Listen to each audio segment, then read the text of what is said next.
Alrighty. Well, You see, I've chosen to. alright. Get Oh, deleted because of what this. on earth? Okay. There's Rocky. Hi, Rocky. Look at him there. He's a cutie pie. You're a cutie pie. You are. Hey. Ha ha. What a good boy. My goodness, Rocky. He kind of wants to come out, but the ground's a little bit messy today, so we don't want to get his feet dirty, I guess. He's quite the cat, anyway. I'll tell you that much right now. Hoo hoo hoo. Hey. Yeah. It's a pretty day, and it's actually kind of half-arsed warm, which is nice. Yeah, there's my path. That's my path. The house is up there, and the old fallen down building is just behind those trees that I sometimes photograph. Yeah. My goodness. Anyway, we're doing some stuff here. I gotta make the, oh, that's boiling, starting to. I gotta make the, go inside and make the bed. I do. There he is. Hi, Rocky. You're still thinking of coming out, are you? He desperately wants to, I know that. You're desperate to come out, aren't you? Hey? Oh, wait a minute. I got an idea. I've got an idea. Ha. Here. See that now? You can climb up on there, and then you'll be outside. And you'll be comfortable. Yeah. Because your feet won't be in the dirty mud and everything. He still got some on his feet just from inside there. It's dirt, the floor's dirty. Hey? And you can lay down there and sit down there or whatever you want to do.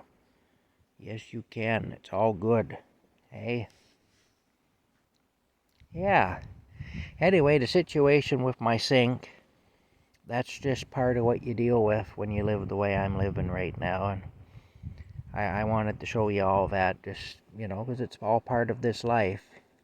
And if you're not living in a camper, well, then you have other sanitation problems. But when you're living without actual indoor plumbing and running water and whatnot, there's a lot more work involved in that, and there's also a lot more, well, there's just a lot more dirt and a lot more funky odors and a lot more nastiness. Just flat out nastiness. That's what there is. Alright.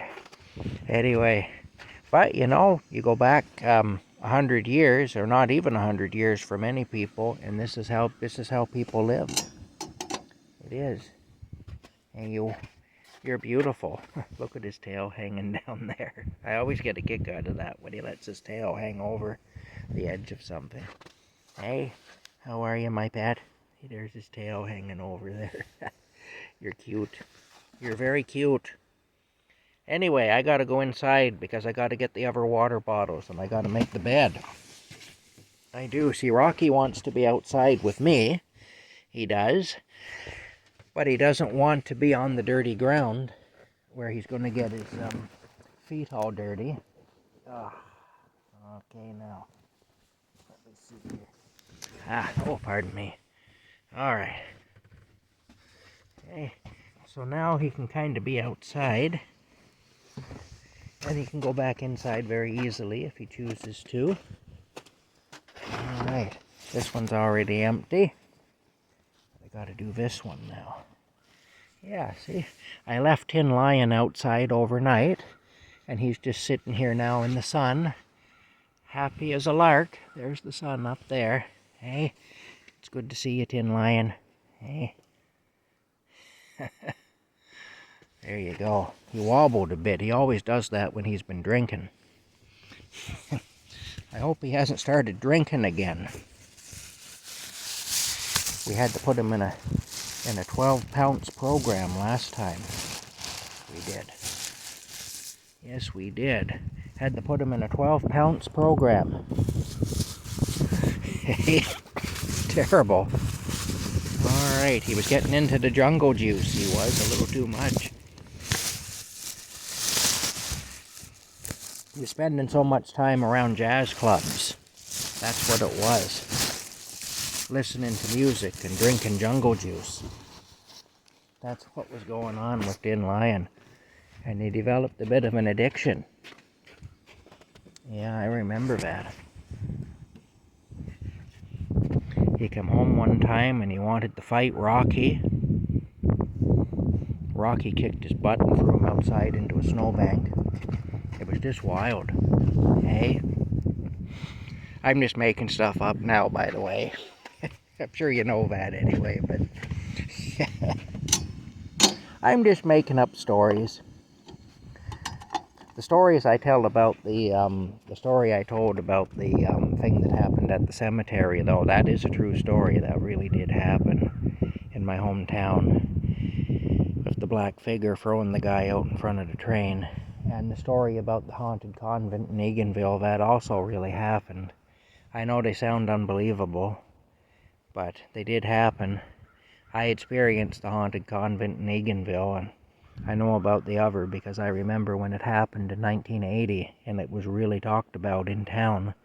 Of course, in a little town like Perth, everything is really talked about.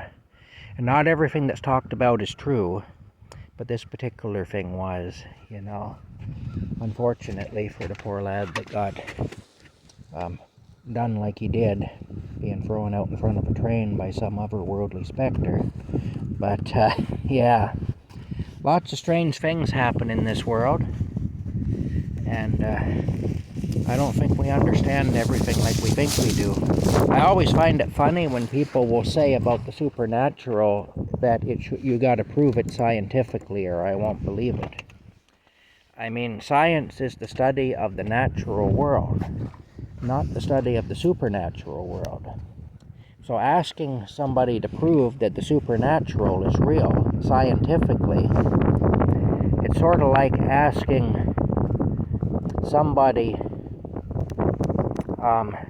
who bakes bread for a living to build a car, and then criticizing them if they're not able to do it.